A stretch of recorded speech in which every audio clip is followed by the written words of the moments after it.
What if I tell you that my best science teacher weren't found in the classrooms, but up in the trees?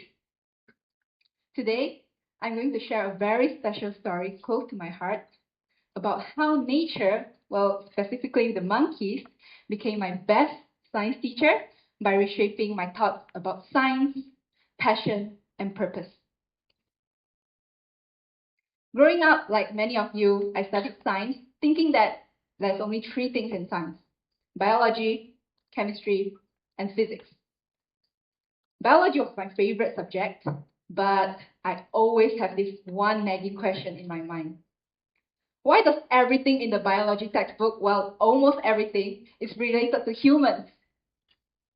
I find a sense of disconnect, a feeling that this traditional path of medicine and labs weren't meant for me.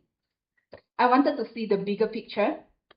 I wanted to see the living and breathing science happening all around us. In 2019, I finished my A-levels and I was waiting for my results and also waiting to be enrolled into university. So one day, while I was scrolling casually on my Instagram, I saw an opportunity that caught my eye: the Jane Goodall Roots and Shoots Malaysia Award. So I signed up and I got into this volunteering program. The next thing I know, I find myself deep in the forest of Merapo in Pahang with a bunch of wildlife researchers, and then on a biodiversity expedition in Perlis, which is the northernmost state in Malaysia. This, to a 19-year-old me, wasn't just any volunteering experience. They were life-changing moments. And upon finishing my volunteering program, I had this very incredible opportunity to meet the only Dr. Jane Goodall and receive my award from her. Everything solidified at this moment. I knew back then my path was environmental science.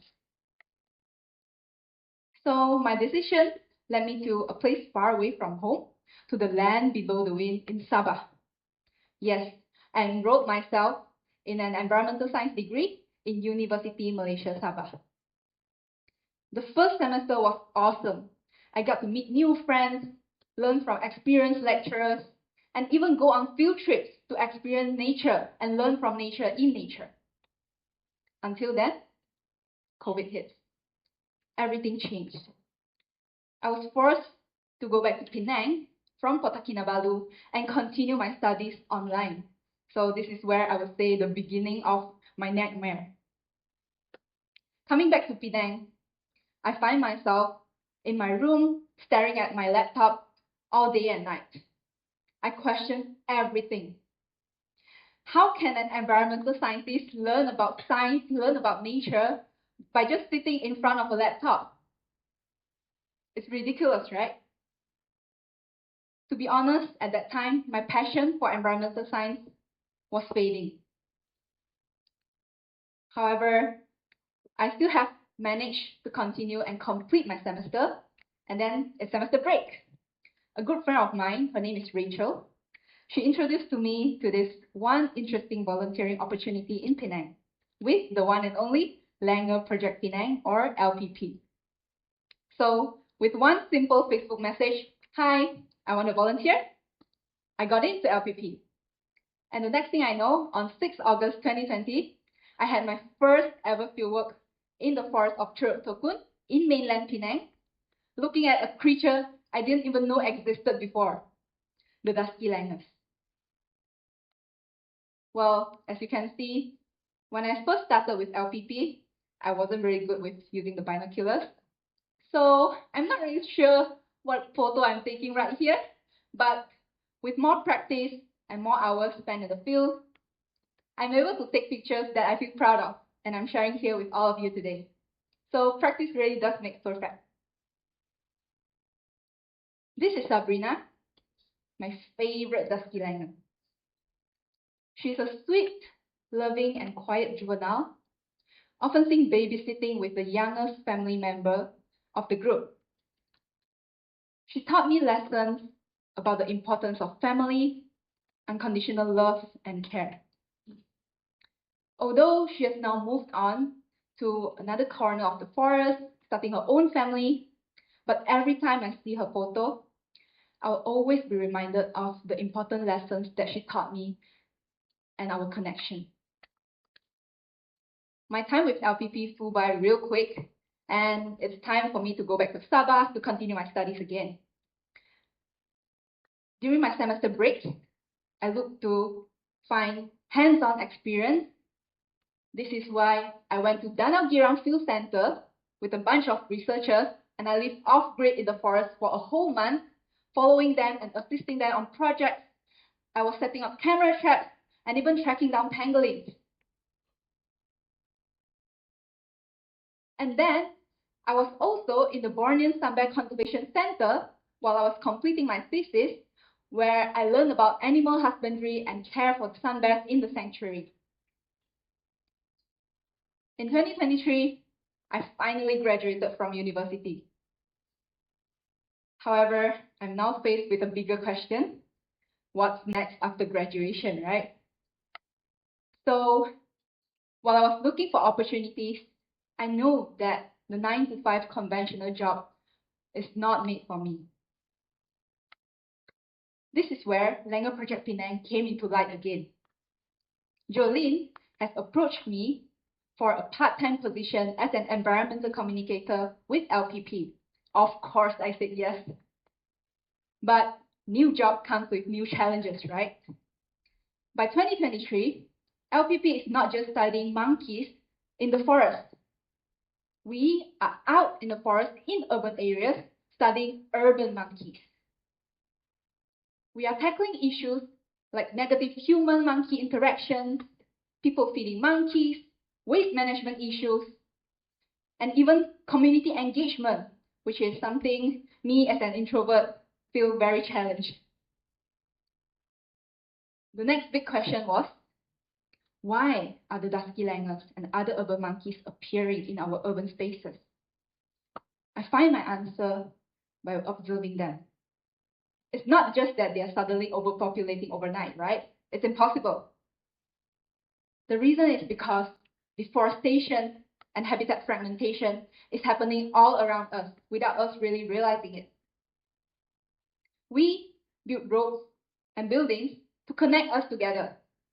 But these very roads and buildings that we build are disconnecting them.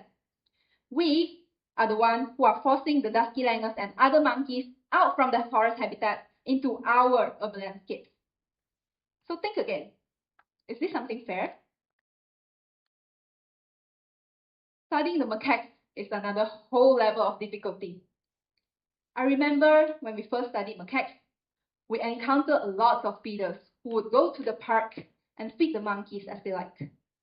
At first, when I see a feeder, I would tell them straight to their face, hey, feeding monkeys is wrong. You shouldn't have done that. It caused so much harm to them. Can't you see? They never listened. This strategy didn't work at all.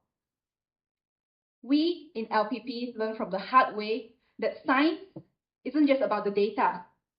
It's about communication, understanding, and kindness. So now, what we do is we make friends with the feeders.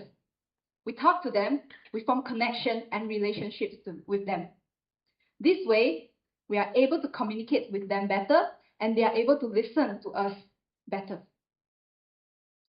Studying the macaques has taught me so much on communication, and we should always face every problem with kindness, an open heart, and open mind.